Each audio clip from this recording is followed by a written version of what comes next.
Hello दोस्तों, तो स्वागत है आपका हमारे यूट्यूब चैनल पे। आज चलिए बात करते हैं BHSC इंटर लेवल के प्रैक्टिस सेट नंबर दूसरे का। तो सवाल नंबर 1 है, निम्नलिखित में से कौन सा पुरातात्विक स्थल की सिंधु घाटी सभ्यता से संबंधित नहीं है? रोम, बालाकोट, लोथल, कालीबंगा। तो इसका सही जवाब है रोम, क्योंकि रोम इटली की राजधानी है।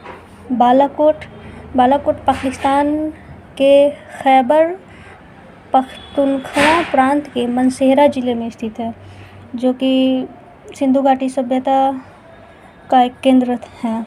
लोथल वर्तमान गुजरात के अहमदाबाद के पास है।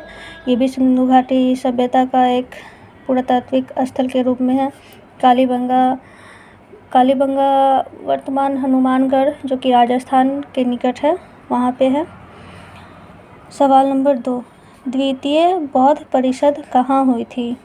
पाटलिपुत्र, वैशाली, राजगृह, कुंडलवन। तो द्वितीय बौद्ध परिषद वैशाली में हुई थी। बौद्ध संघ के अंतर्गत कुल 6 परिषदें आयोजित की गई थी। बौद्ध परिषद सर्वकामनी की अध्यक्षता में ये आयोजित हुई थी। इसका आयोजन राजकालाशोक के संरक्षण में वैशाली में 383 ईस्वी पूर्व में हुआ था। कब हुआ था? 383 ईसा पूर्व में।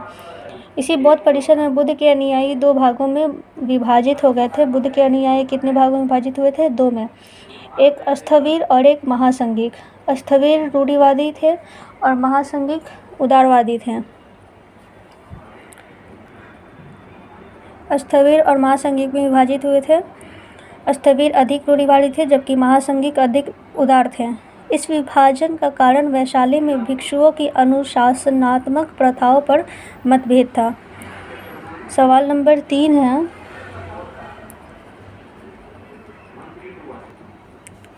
भारतीय राष्ट्रीय कांग्रेस के पहले अंग्रेज अध्यक्ष कौन थे? A.O. Hume, George Yule, William Wedderburn, Lord Minto. तो जॉर्ज यूल भारतीय राष्ट्रीय कांग्रेस के पहले अंग्रेज अध्यक्ष थे।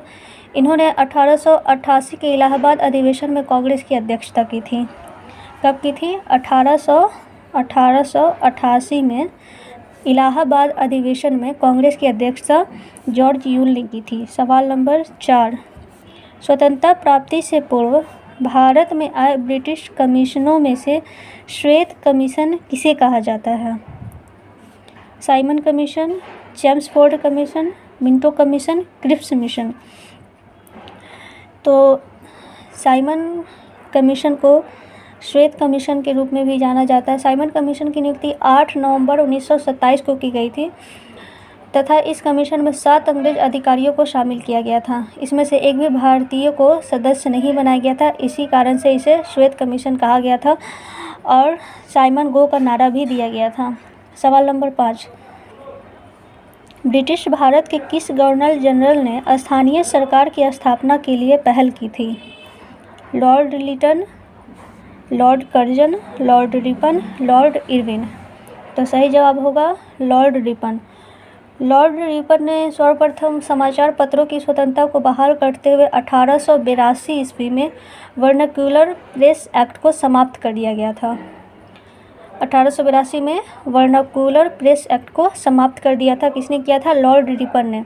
लॉर्ड रिपन का सर्वाधिक महत्वपूर्ण कार्य स्थानीय स्वशासन की शुरुआत, जिसकी संवैधानिक बुनियाद स्वतंत्रता के बाद 73वें और 74वें संविधान अधिनियम 1992 में रखी गई थी। सवाल नंबर 6, रविंद्रनाथ टैगोर ने निम्नलिखित में से किस देश का राष्ट्रीय गान लिखा था? चीन, म्यांमार, भूटान, बांग्लादेश। तो रविंद्रनाथ टैगोर ने बांग्लादेश का राष्ट्रगान लिखा था। बांग्लादेश का राष्ट्रगान अमार सोनार बंगला में है, जिसे 1905 में बंगाल के पहले विभाजन के समय लिखा गया था और 1971 के बांग्लादेश के विभाजन के दौरान इसे बतौर राष्ट्रगान स्वीकार किया गया था और यह बांग्ला भाषा में लिखा गया। कौन सी भाषा में है?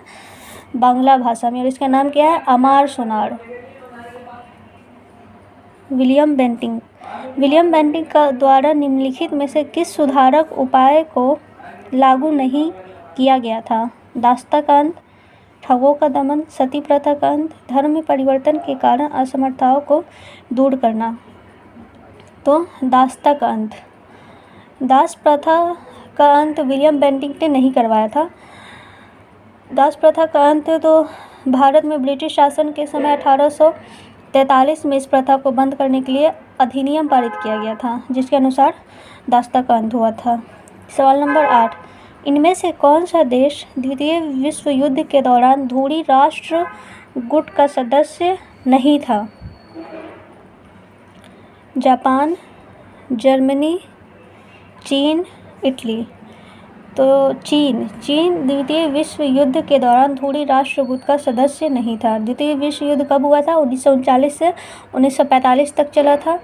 इस युद्ध में विश्व 2 भाग मित्र राष्ट्र और धुरी राष्ट्र में बट गया हुआ था। यह युद्ध इतिहास का सबसे ज़्यादा घातक युद्ध साबित हुआ और इस युद्ध में हेलीकॉप्टरों और परमाणु हथियारों का इस्तेमाल किया गया था, जिसमें लगभग 5 से 7 करोड़ लोगों ने अपनी जान गंवाई थी। सवाल नंबर 9, शिकागो में 1893 में विश्व धर्म संसद में किसने भाग लिया? राजा राम मोहन राय, विवेकानंद, दयानंद सरस्वती, रामकृष्ण परम सिंह। तो विवेकानंद। शिकागो में 1893 में विश्व धर्म संसद में विवेकानंद ने भाग लिया था। इसमें स्वामी विवेकानंद ने भाषण दी थी और भाषण की शुरुआत में मेरे अमेरिकी भाइयों और बहनों से की थी, जिसमें पूरा हॉल तालियों की आवाज़ से गूंज उठा था और इससे भारत की छवि को दुनिया में मजबूत किया था। इन्होंने विश्व धर्म संसद के दौरान भाषण देकर भारत की पहचान को विश्व में स्थापित किया था। सवाल नंबर 10, डैश को संविधान सभा का उपाध्यक्ष चुना गया था? S Radhakrishnan, Rajendra Prasad, B R. अम्बेडकर, एच.सी. मुखर्जी। तो सही जवाब है एच.सी. मुखर्जी। हरेंद्र कुमार मुखर्जी को भारतीय संविधान सभा के अध्यक्ष थे जो, और भारत के गणतंत्र बनने के पश्चात पश्चिम बंगाल के प्रथम राज्यपाल बने थे और इनकी मृत्यु 4 अगस्त 1956 में हुई थी। सवाल नंबर 11, डैश को भारत के संविधान का वास्तुकार माना जाता है? जवाहरलाल नेहरू, बाल गंगाधर तिलक, बी.आर. अम्बेडकर, सी राम गोपालाचारी। तो सही जवाब है बी.आर. अम्बेडकर। बी.आर. अम्बेडकर को भारत संविधान का निर्माता कहा जाता है। उन्होंने ड्राफ्टिंग कमेटी की अध्यक्षता की थी। उसी समिति ने संविधान की रचना की थी और ये एक लोकप्रिय भारतीय अर्थशास्त्री, राजनीतिज्ञ और समाज सुधारक थे।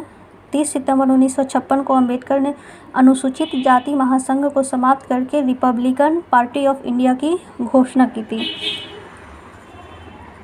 तो आज के लिए इतना ही, मिलते हैं फिर कल।